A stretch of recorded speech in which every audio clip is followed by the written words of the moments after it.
This is the Bad Batch podcast on TV Podcast Industries, and we're chatting about the Bad Batch episode 14, War-Mantle. We've gone on missions before without much intel, but this would be stretching it. Rex wouldn't ask us for help if it wasn't urgent. Echo's got a point. May I remind you that we are in the middle of a job for Sid. If we deviate, we will not be compensated. No money means no food. Oh, yeah. Tech's got a point. But Rex's friend is in trouble. That's more important than getting paid. Well, the kid's got a point.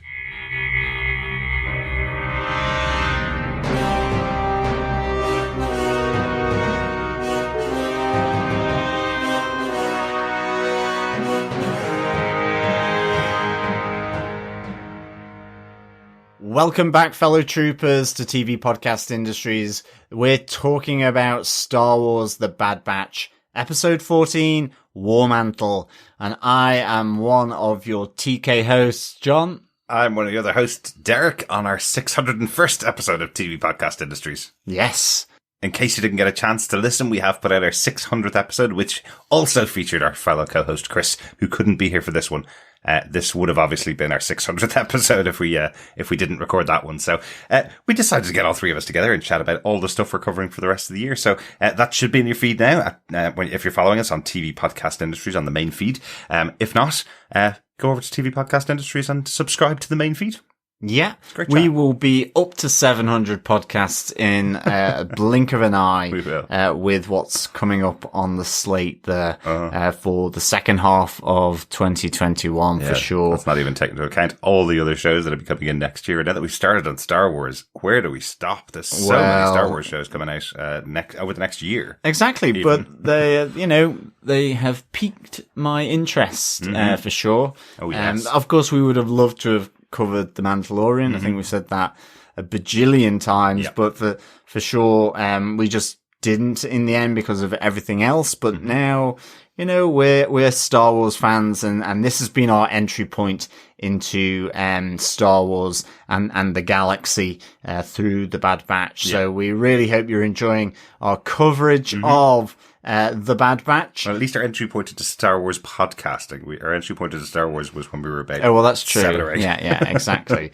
I do remember my Return of the Jedi pencil case and at ST. Yeah, I remember meeting David Price, who the original actor that played Darth Vader. I remember meeting him in Arnott's in Dublin after watching Return of the Jedi. That was Good cool. stuff. Yeah. There you go. Long time ago. In a galaxy far, far away. Yes. Or Dublin. Yes. In a time very far. Very much so. Far away. And long gone. Yes. Yeah. Many more grey hairs at this stage. Yeah, thanks, John. No worries. But yes, as Derek mentioned before, please head on over to subscribe at tvpodcastindustries.com and subscribe to us on any good or evil podcast catcher of your choice. Yep. We are also on Twitter at tvpodindustries, and you can come and join us over on our group at facebook.com/TV Podcast Industries. Yes. And if you have any thoughts on the Bad Batch, any theories, comments, you name it, please join the conversation with us on our podcasts of the Bad Batch by sending in emails to feedback@tvpodcastindustries.com. Great stuff. Just 2 more episodes to go after this episode. I know it actually has flown.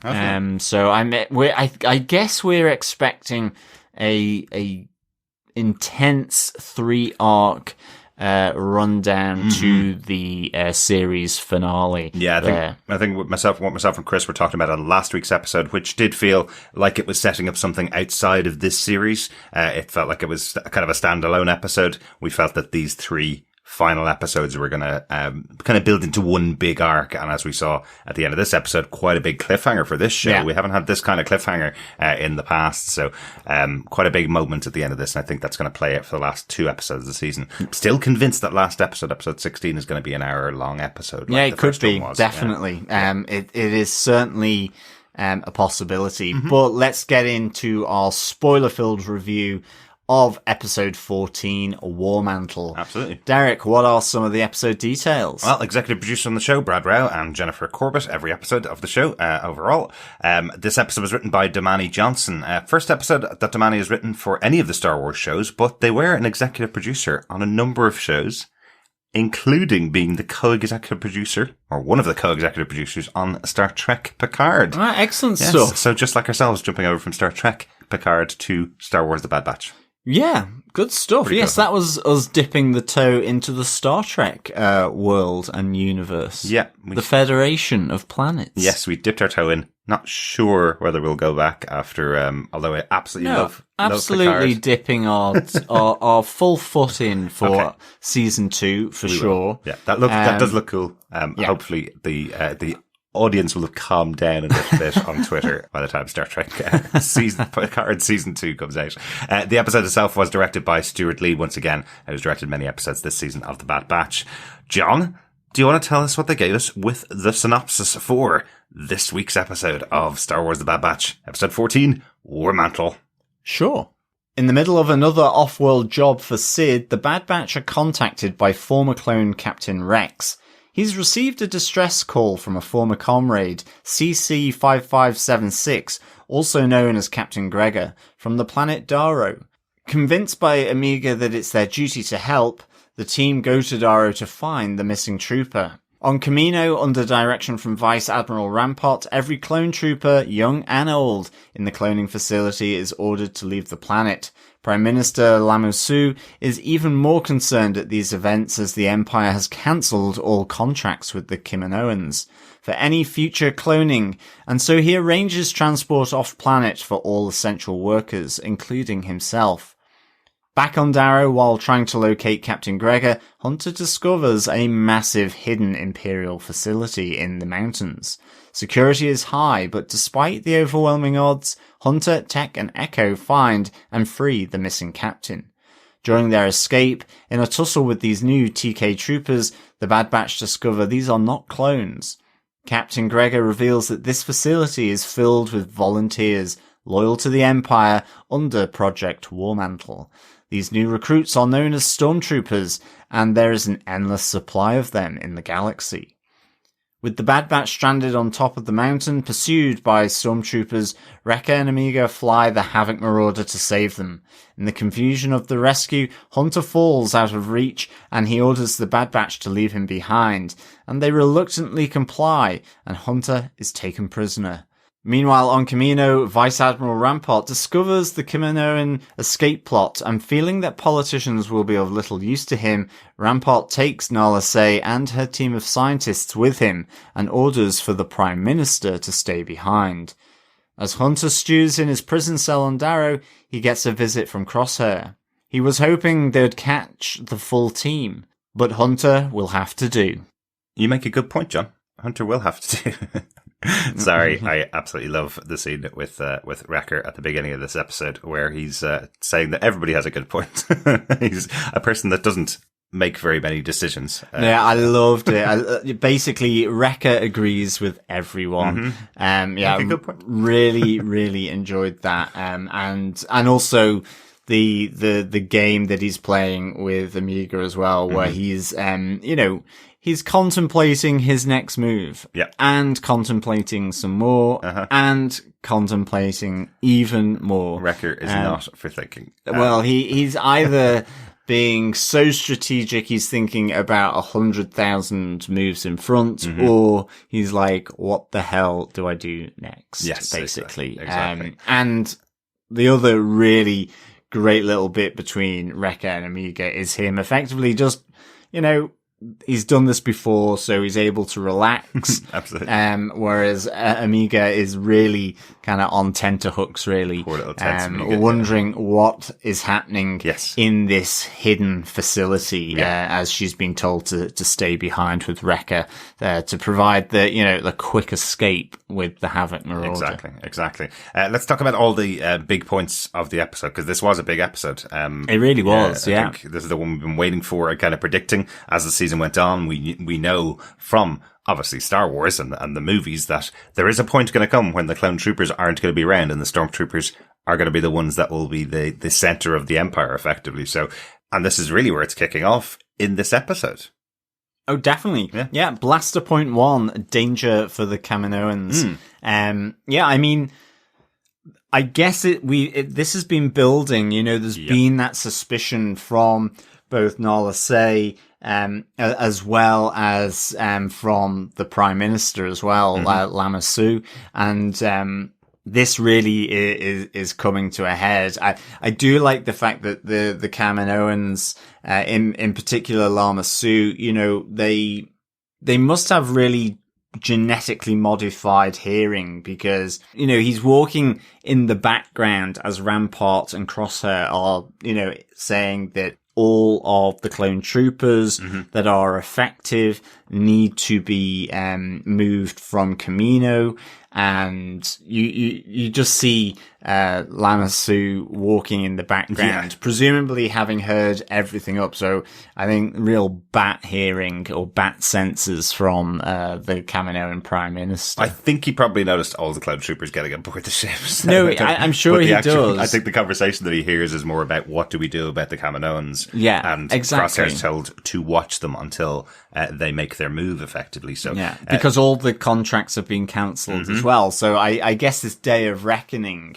has come. I do actually think it was quite a nice little moment where Lama Su is speaking with Nala Se, his chief scientist, saying how, this isn't the Republic, this is the Empire, and we have put them there through this clone technology and the forces used to destroy the droid army and the Trade Federation. Cloning was just too good. But I like, it's just, the way he says it, and that it's to our detriment, because the Empire is not the kind of organization, the people that lead it aren't going to allow us just to maintain this technology, because it becomes a threat to them ultimately. Exactly, yeah. He's really realized they're going to be killed by the Empire. They're not going to be allowed to continue this cloning facility at all. And I kind of like that they keep the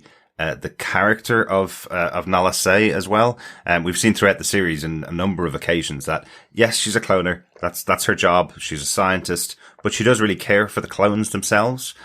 We see all the youngest clones that are being shipped off, and she's kind of saying to them, don't worry about it. I'll see you in the next location. You're just being moved, another facility. You will still get trained. Don't worry about it. And here, when she's going into Lama Su, she's saying, as you say, she's saying, oh, don't worry. We can continue our contracts with other people in the future. It doesn't matter that the Empire have cancelled their contracts. We can still do loads of work. No problem at all. We're the greatest in the galaxy at cloning.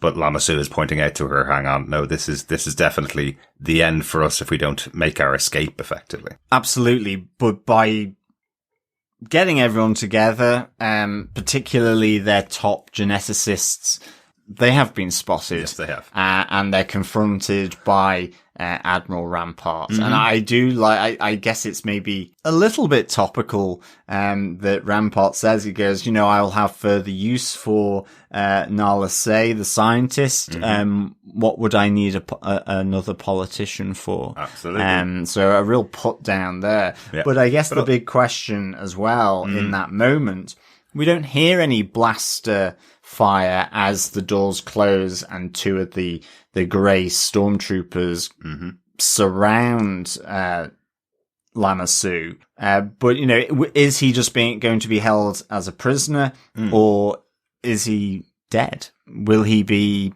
Will it be a political killing? That's what it felt like. It felt like I was really expecting the laser fire. I was really expecting the laser bolt noise to go off just after the doors closed. And when it didn't, I was kind of going, okay, well, it would be a shame to kill off this character. The character's been around since Attack of the Clones, the movie, so has been in live action. So it would be a shame to just kill them off screen, effectively. And I think there's still a lot more story to tell with the Kaminoans. So keeping Lama Su alive at least keeps that storyline kind of going. Exactly. But I mean, the Kaminoeans are in trouble here for sure. Yeah. And it feels like Nala Se will almost have, she will be a scientist that they will use for whatever purpose it is that they need her for. Yeah. It almost feels a little Rogue One with Mads Mikkelsen's character. And his involvement in the creation and design of the Death Star. Exactly. Creating that little port for it to be blown up. Yeah, exactly. Yeah. But let's move on to Blaster Point 2, the reason why there is danger and trouble for the Kaminoeans, which is Project War-Mantle. I mean, first off, it is an introduction to the Stormtroopers, but also just the facility. I'm like going, I love the design of this facility. It's amazing. Quite when it was built, who knows? Because this is effectively chiseled into the mountain. So this feels like it was being done sort of almost before the war between the Republic and the Trade Federation had finished. Absolutely. I mean, you just never know. And given Chancellor Palpatine's machinations and forward planning, you could really kind of expect that this would be the case. But I really loved this whole facility. It really it's so good when they show them. I love the setting. I love this planet with the kind of outcrops of rock and the trees, the forests, and so on. And just that opening moment actually with Captain Gregor running through the forest, being chased down by the sort of dog-like creatures, the tracking animals, with the torches through the forest. It was really well done. I loved the torchlight through the trees. Again, just showing the level of animation here was so good. I have to say, this is one of the most beautiful episodes that we've seen all series, I think, since the first episode, I think. One of the things I've kind of moaned about, because I moan a lot, was just the ability of finding images from the episodes that are bright enough to put onto the cover images that we have for every podcast. And this episode, because of just how lush the imagery is with the mountains and the trees and just the sunlight and the planet itself, I just thought it was absolutely beautiful to look at.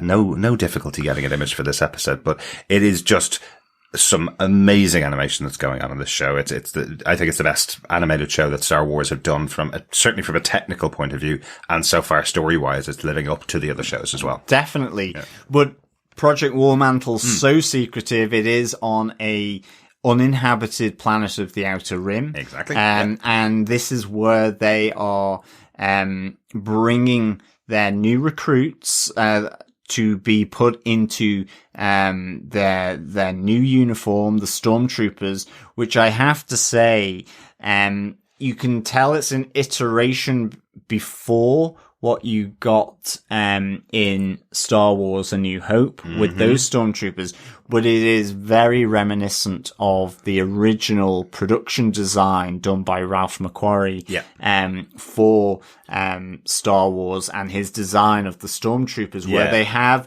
almost a bit like that Darth Vader piece that goes on top of the face piece. Yeah, it's like a triple helmet. It's like you have a face piece, you have a bottom piece, and you have the top piece coming over it. Yeah. And what a great touch from the animators. Yeah, because absolutely. I'm sure that was intended. Because you're effectively saying, Ralph McQuarrie did the first drawings of all of the characters in Star Wars, all the major outfits and characters that they have. By the time we got to the movie, they were all changed to less severe drawing, less severe outfits, let's say, or costumes. And now if you have the opportunity to go back before then, hey, make them a little bit more severe just to have a little nod to Ralph McQuarrie, which is cool. Yeah, I thought this was really, really good. Just that design. I guess just linking a little bit back to Blaster Point 1, but for this, the clone replacement, I'm kind of there going, do they really want to do this? There's, I love the fact that, Captain Gregor says, well, I haven't taught them everything. That would be stupid to put them on my level of, warfare expertise. You're supplementing effectively hunter, bounty hunter DNA, the resilience, the toughness of that DNA. and also the DNA of a Mandalorian, a fighter warrior race. With people that I loved, I don't know whether it was intentional, but I'm sure it was, where, they seemed to be a little clumsy. There's a real great one where I think Hunter and Captain Gregor run around a corner. Tech and Echo hold back because there is a stormtrooper running after them, and I think it's Tech just does a stun blast in his back, and he falls over because he hasn't looked to the left or the right to check his angles. So I thought that was nice. It's a great touch, isn't it? Because this is the whole thing. The clone troopers themselves, they all come from the same stock, effectively, apart from the Bad Batch. They're slightly deviated from the main stock, but effectively they're very proud of the fact that they are great soldiers. They're bred to be the best soldiers. But you hear from Gregor about these troopers. He's almost scared of the concept of them.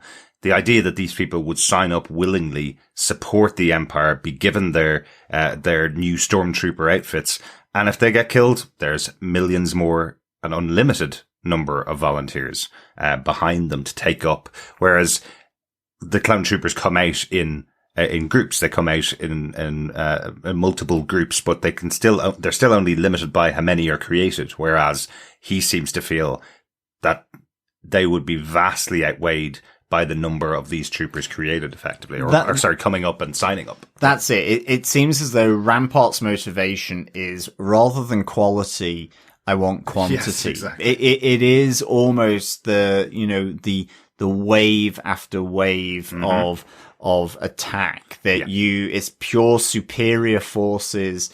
And okay, yes, you're going to have highly trained units and as we've seen with the Star Wars movies, very specialized units, much more highly trained units, and so on.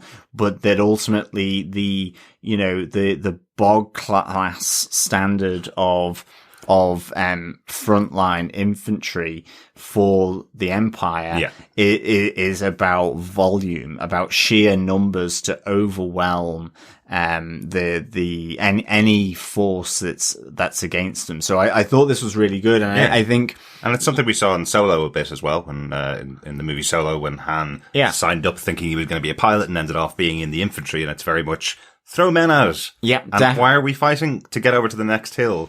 And throw more men at it until they're all being slaughtered. Exactly. And I did like Captain Gregor's viewpoint, that because there are clone troopers there that are training these new TK stormtroopers for battle and for warfare, but that he's seen that what they're doing, what's happening, and so that's why he wants to make his escape. He knows that they're effectively his replacement, and as you say, he's a bit frightened. He's a former colleague of Rex here, so the clones actually, are kind of diverted from a mission they're doing for Sid in order to pick up Gregor's distress signal that Rex has told them of, and actually in two moments here, but Omega has this moral force of mind, effectively, and it's the one that is speaking out to the morality that,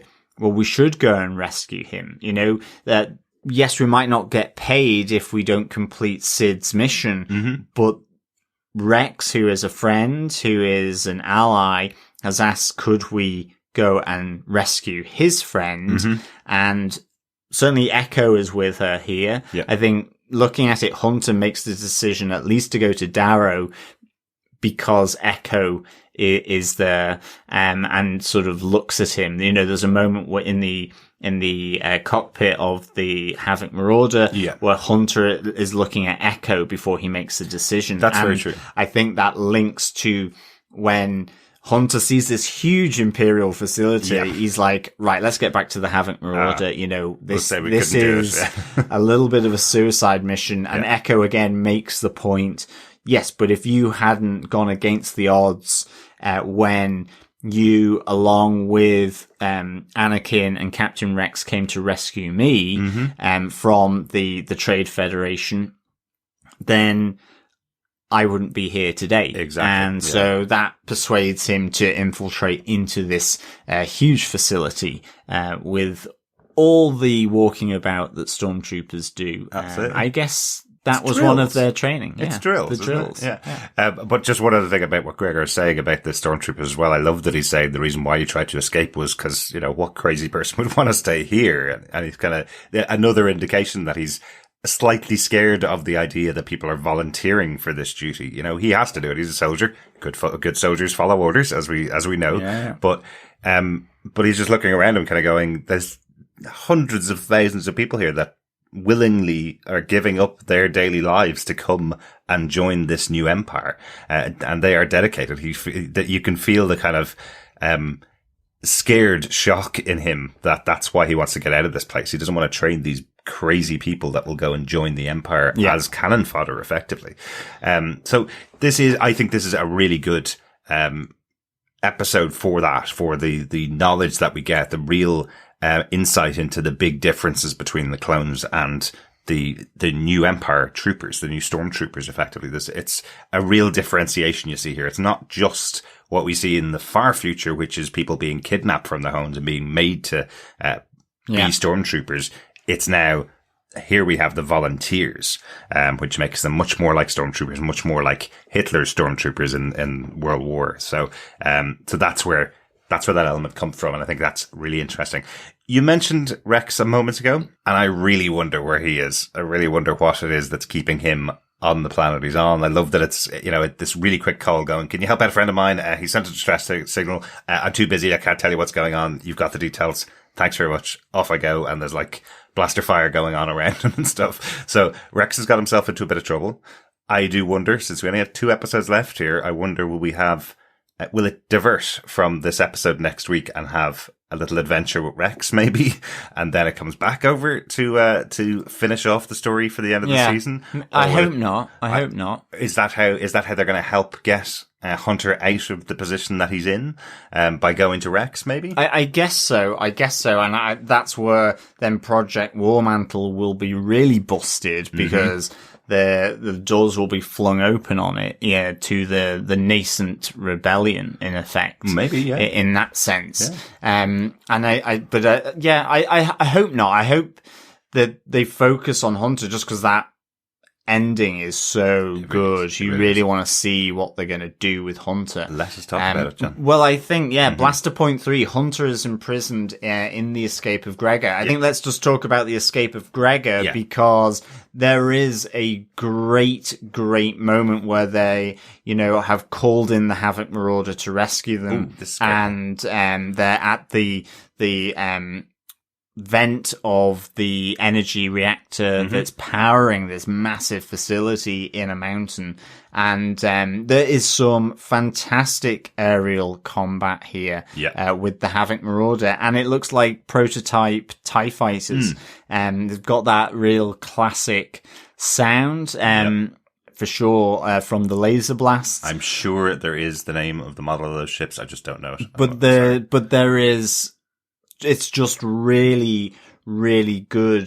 Just some of the camera angles that they have on that dogfight between the Havoc Marauder and these early TIE fighters is just really fantastic. Cool. It's a great sequence of shots. I love the moment as well where Tech, takes over the controls from Omega.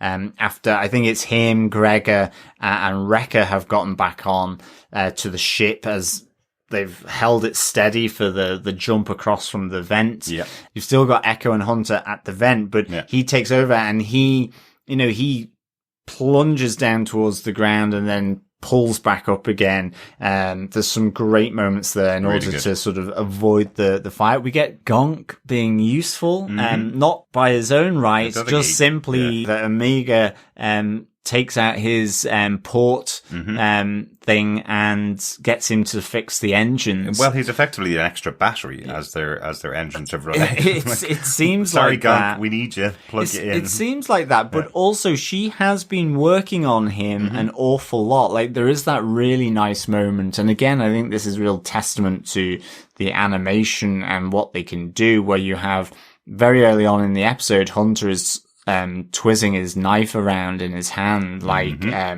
you would do with a pen at work. Hopefully not a knife at work. No, and you see Omega with a screwdriver trying to do it. Really nice little sequence. She's learning there. But, she's been working on Gonk and all this, so I just wonder whether maybe she's upgraded him a little. This is her strategy, that we need a fully functional astromech droid, or droid, I guess, here. Well, I did notice one other thing that's, some changes to the abilities of our characters here, of our Bad Batch. We see, Omega develop throughout the season, that kind of stuff that you're talking about. We know that she's a great strategist now. You see her trying to copy Hunter and his abilities. You've seen her do that a few times throughout the series. One thing that also changed in this episode, which I thought was really interesting, was all of the hacking stuff that Tech's been doing throughout the season. This is the first time things have not gone right for him.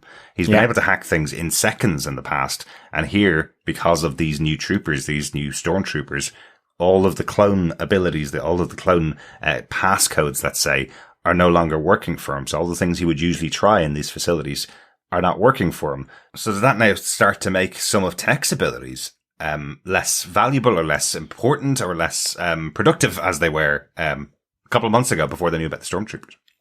I don't think so. I think all his abilities are still going to be amazing. They'll be needed. Yeah. He's got to learn new codes now. It's that they've changed the codes, not necessarily the electronics, but they also have picked up an access key as well to allow him to do stuff. So I think that should be fine. I'm glad to see they're still using access keys to get in the elevator, like you do in work. Yeah, exactly. I think Omega as well, we see her being much more competent with her flying. That's true. Yeah. So another development there. And she must have learned every page of the book. Maybe, exactly. But also maybe less of a development, and it's just back to our point around the clumsiness of the stormtroopers, is that whilst Tech is avoiding all these TIE fighters, Hunter and Echo are still having to battle the stormtroopers coming through the vent, and one of them manages to get there, but it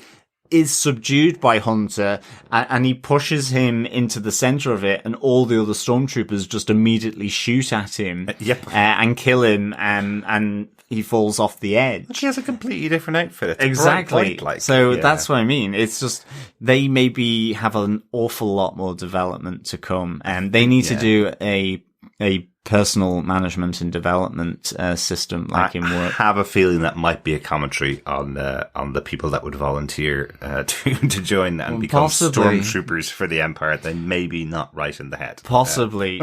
But in that final escape where Tech manages to come alongside before the next wave of TIE fighter attacks, Hunter just doesn't make the jump. And in fairness, I'm amazed he survived the fall. It's a long, long drop. Yeah. I think they do have some nods to it. They have that he pulls out his knife and slows his fall and hits through trees. Yes. But, and of course he is wearing his armor. But it is a long fall from that mountain. Yeah, I did feel like it was a Wile E. Coyote moment, to be honest. But that's fine. I get that. Yeah. But it is ultimately then, after having freed Gregor, he is then captured on the ground. It's one in, one out. It really is. It really is. And not only is he captured, he's ordered the Havoc Marauder to basically get out of there and escape. But I love the ending here. It feels like a Western standoff, in the cell, between Hunter and Crosshair, with Crosshair delivering that sort of great line as, "I was looking for the whole batch, but you will have to do." The whole batch, I like it. Like the baker doesn't. No, you're absolutely right. It is really interesting, that final ending, and they even use a real kind of dum dum dum kind of music at the end of the episode. Well, it's Crosshair's music. It's quite, it almost slightly reminds me of the Joker from The Dark Knight. Right. It's not like it, but it it's the reverb, it's the piercing element of it, that is really a contrast to, a lot of the other music, and certainly the music associated with the other members, of the Bad Batch. Yeah. So I thought that was, really good. So what is gonna happen here? Like, Crosshair has got our lead character, really. Hunter has been captured.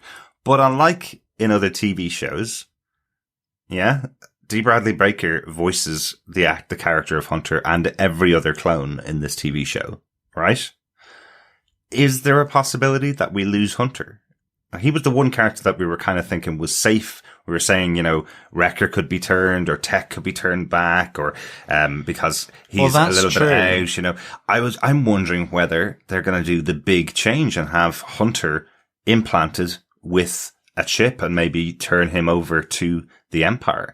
And have the same kind of role as Crosshair, where he is so automaton, so divorced from his own self-awareness and moral code, because he's being controlled effectively. Well, you can see it being a project for Rampart. They've caused them trouble in the past, and between Crosshair and Rampart, maybe this could become a project for them to turn Hunter against his former batch. Yeah, no, definitely. That could be really interesting. It could be, and there's a really great moment here. As Hunter falls, and Omega absolutely distressed, sort of reaching, shouting for him, which is really, really, was really great, I thought. And even just as he is getting himself back up after the fall and is being surrounded by, these stormtroopers, and giving the difficult order that they should leave him, that in his earpiece,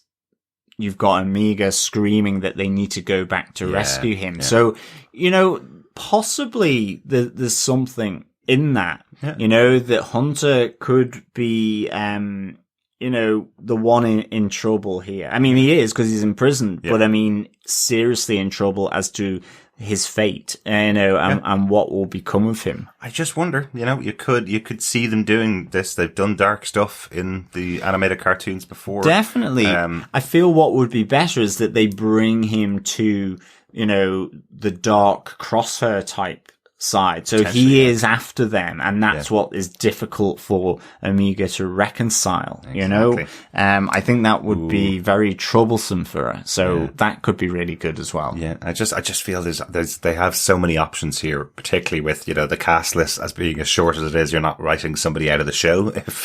If one of the clones turns to another side, it gives you some really interesting ways of dealing with characters that you never know. But overall, really good episode, this episode. Yeah, it really was. Absolutely enjoyed this like you wouldn't believe. Thought it was great. Anything else about the episode you want to talk about, John, before we close her out? No notes for me. Grand. Well, all that's left then is, what did you think of the episode overall, John? Star Wars The Bad Batch, episode 14, War-Mantle. I loved this. I'd give it 4.5 model TKs out of 5. Nice. I thought this was really, really good. I loved the setting. I loved it developed this idea of the replacement of the clone troopers. I thought it gave some real emotion between Omega and Hunter in terms of him being captured. I loved the feeding in again of Rex. So hopefully he will come in the next 2 episodes in this finale to help with Hunter. I loved just some of the comedy bits with Wrecker. The aerial combat sequences were fantastic. So good, and just, it's all developing this idea of replacing the clones, which impacts and affects the Kaminoeans with the stormtroopers. It's still early days. This is still the first part of their training. You see the evil machinations from Coruscant, from the Chancellor. This is not the Republic. Absolutely. And I love that Captain Gregor picks this out, that this is no longer the Republic. This is the Empire we're dealing with. Exactly. And in fact, that's reflected by the Kaminoeans as well, saying exactly the same thing. So yeah, this was a really, really good episode. 4.5 model TKs out of 5. Excellent. Maybe I should say dodgy TKs or, clumsy TKs, because I love that side of it as well. Them, shooting their own man, not really doing all the warfare stuff correctly because they're not being trained to full spec, like Captain Gregor said. Yeah. So really nice touches. Maybe that is why they are so bad with their blaster fire. Must be. I was looking up why stormtroopers have the title TK as the code number before their names, effectively, because we see in this episode that clones are different. Clones have the CC, I think, before their name. But stormtroopers have TK, and the only thing I could come up with was the first ever stormtrooper that got a name was when Luke Skywalker was dressed in the stormtrooper outfit back in A New Hope. His title was TK, with a number afterwards. Yeah. That was supposed to be named after the George Lucas movie THX. But they changed it slightly in the production. The only thing I can think of is the title TK is shorthand for title to come. In writing circles. So they just named it as title TK. We'll name it something different in the future. Yeah. That's basically where it came from. But it's been all the way back to 1976 and 1977 when Star Wars first came out. That's what the stormtroopers are called. So you're supposed to get an indication that when they first hear that these troops have the designation TK, that you're supposed to know immediately that they're stormtroopers. Yeah. So there you go. Great stuff. There you go. Really like the episode. Really looking forward to the next 2 episodes to come. I can't believe you only have 2 left. I know. On the show. But they could be hour-long episodes each. We don't know yet. We don't have titles for the episodes, so unfortunately. But really looking forward to next week. We have a bit of feedback, John. Yes, we do. Over on email, Victor says, "Greetings, fellow troopers. Well, this series is living up to the Star Wars cliffhanger standard. The writing and animation are more impressive with each episode. I fear for the fate of the Kaminoeans. Did the young clone cadets escape? What horrors does Crosshair have planned for Hunter? Where will the rescue come from? Rex? The Syndulas? Or is there a Force user around when you need one? Cheers, Victor Von Doom."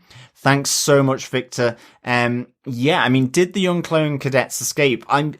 It's really interesting. And the moment that came on the screen, I did feel an episode 3 vibe is on the way, with the death of the young Jedi at the Jedi Temple at the hands of Anakin. The murder, yeah. There would be, something sort of equally unpalatable that would happen. They're getting all the clones together, including young and old, as we said in the synopsis. Every single clone that's on the facility, every viable clone, is being taken out, shoved on board some transports and being sent off. And you are kind of wondering, where are they sending them to?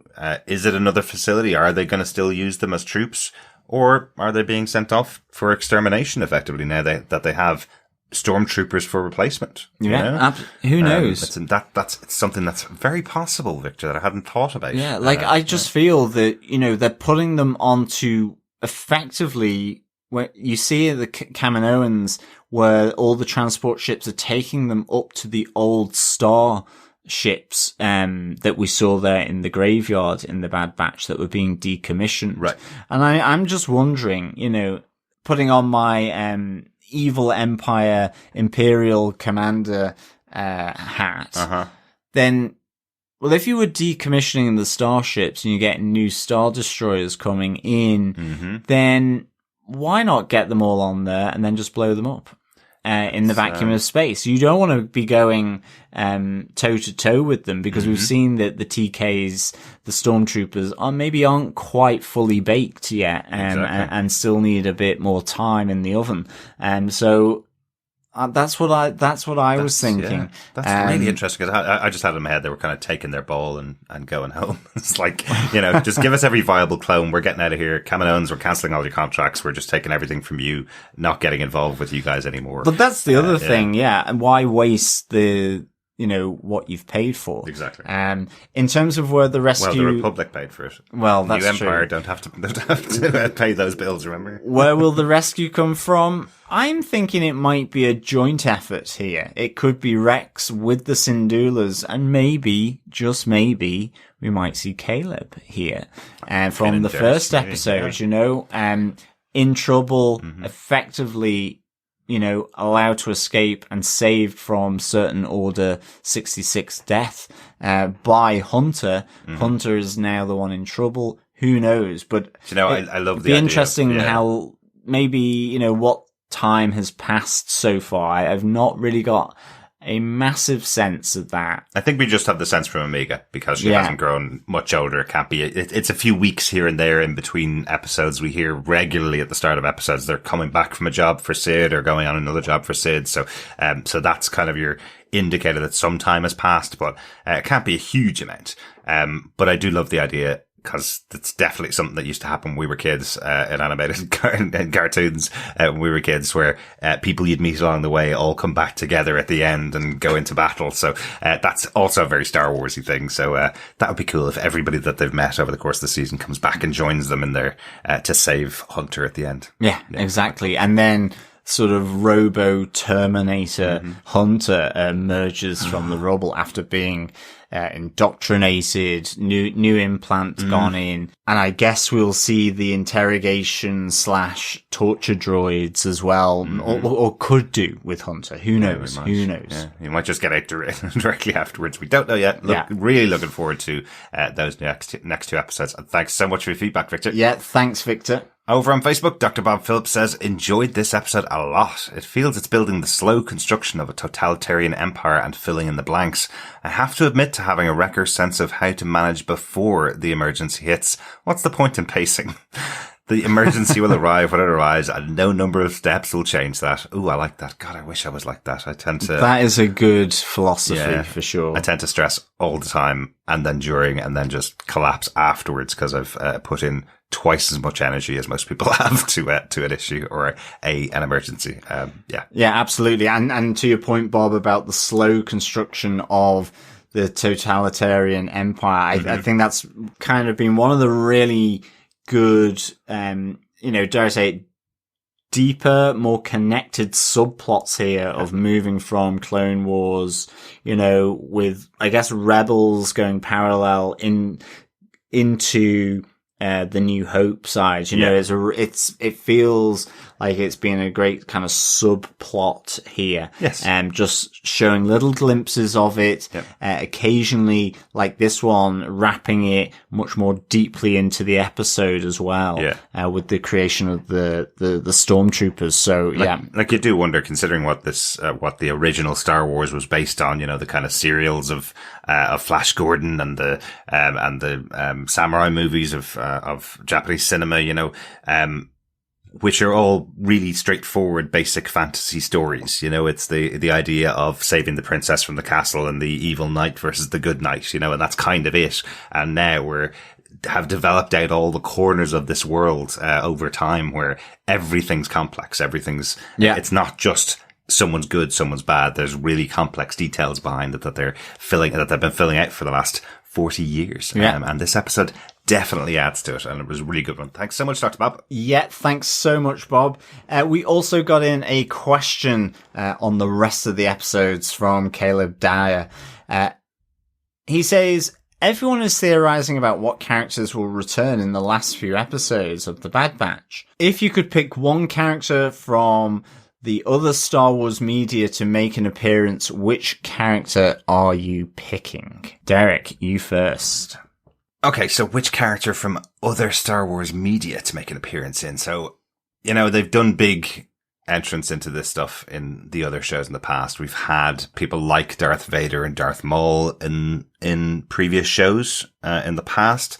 I'd love to see the first appearance of Darth Vader being towards the end of this series. I'd love to see a moment where we have Vader, coming out of his creation effectively, because again, remember in the movies, we literally saw him do the no, and then it went the terrible, terrible no when he finds out Padme's dead, and then it went to closing credits. That is true. We see him again in Rogue One. I'd love to see a moment where we have Darth Vader reveal to the world, or reveal to the galaxy in this series. That would be very cool to see. I kind of like the one we came up with in a moment ago, where everybody from this series comes back towards the end, and maybe a new character comes in, somebody else from some of the other shows comes in here and joins up with the Bad Batch, and that's a lead into next season. That would be cool. Yeah, that would be. I have two actually, and by other media, I guess we're talking about the movies. Yeah, movies. But I was also thinking another one from the animation as well. Okay, yeah. From another animated. So weirdly, I would absolutely go with General Veers from Empire Strikes Back. Because he's one of your favorite characters, of course. He is the, he's in the main AT-AT attacking the rebel base on Hoth. And for some reason, I just thought it was really his character was really cool. Played by Julian Glover, who you will remember from Indiana Jones and the Last Crusade as the evil Nazi in that one. The evil Nazi. Yes. The main evil Nazi. The main evil Nazi. And also he was in Game of Thrones as one of the Meister to Joffrey, before obviously he met his doom there. You know a lot about Admiral Veers. I do. Yeah. And I thought it was really, really good. It's a bit like in Rogue One when the Star Destroyer takes out one of the rebel fleet, because I think even at that age, seeing that, oh my goodness, they have actually just, because the Empire has got superior forces, and yet just does really badly. And you're like going, oh, they can blow up a ship. And like with General Veers, it's like, oh, he is a competent soldier. Yes. For a while. So I thought that was really good. Well, we never see him being choked by Vader, so I guess he got out of that one. No, we see Admiral Piet, and we see Mr. Bronson from Grange Hill. Okay. So, yeah. So you want a character that appears in 3 scenes from Empire Strikes Back to appear in this show taking place after Revenge of the Sith? Yeah, so young, he would obviously be lower down the order. Would be, yeah. I think that would be really cool. Okay. And the other one as well, I guess, just from Rebels, is Admiral Thrawn. Because there is always, before he becomes Grand Admiral Thrawn. Yeah, but there's always the suggestion. I know the Timothy Zahn books are not canon. The new ones are, but the original 3 that introduced Grand Admiral Thrawn are not as such canon. But it's always suggested, after the collapse of the Empire, that he was in the Outer Rim. That's why his Star Destroyer and the fleet that he commanded survived the fall of the Empire. Right.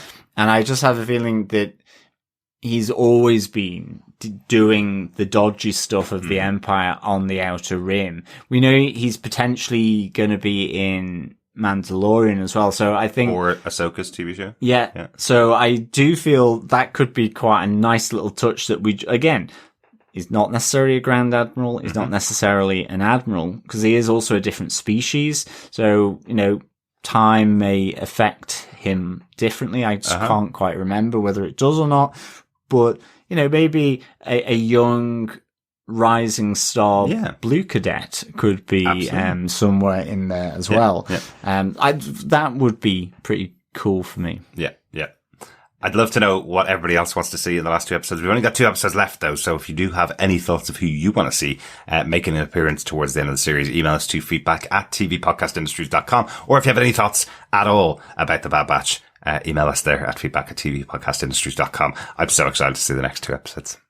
Yeah, absolutely. Also, I should point out the other reason why General Veers is so cool is just because of how he talks to Vader.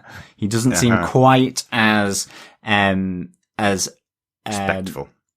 Afraid or respectful as maybe the Imperial Navy, Starfleet Navy, right. are. Which makes me feel that he may have gotten his next snapped. I guess so. I guess so, yeah. Thank you so much, fellow troopers, for joining us for this discussion about this episode of Star Wars About Batch, episode 14. Can't wait to get back with episode 15 next year. Airs on Friday, August 7th on Disney+. Yes, absolutely. Remember, you can support us by subscribing and sharing the podcast. Remember, sharing the podcast is sharing the love. You can also support us over on patreon.com/TV Podcast Industries, or you can support us through buymeacoffee.com/TVPI. As always, it has been a pleasure speaking with you, fellow troopers. Can't wait to discuss more of The Bad Batch as we come into the penultimate episode of this series. Absolutely. If you want to know more of what we're covering, make sure you do listen to the 600th episode of TV Podcast Industries. If you go onto our main feed, get that episode. We have all the shows that we're covering for the rest of the year. We've discussed them all on there. So if you want to know what else we're covering after The Bad Batch, pop it over there. Otherwise, we will see you next week. Yeah, absolutely. Our next big coverage will be Marvel's What If, which is from the 11th of August. So if you're liking animation, stick with us for Marvel's What If. Absolutely. But remember, keep watching, keep listening, and keep trooping. Bye. Bye.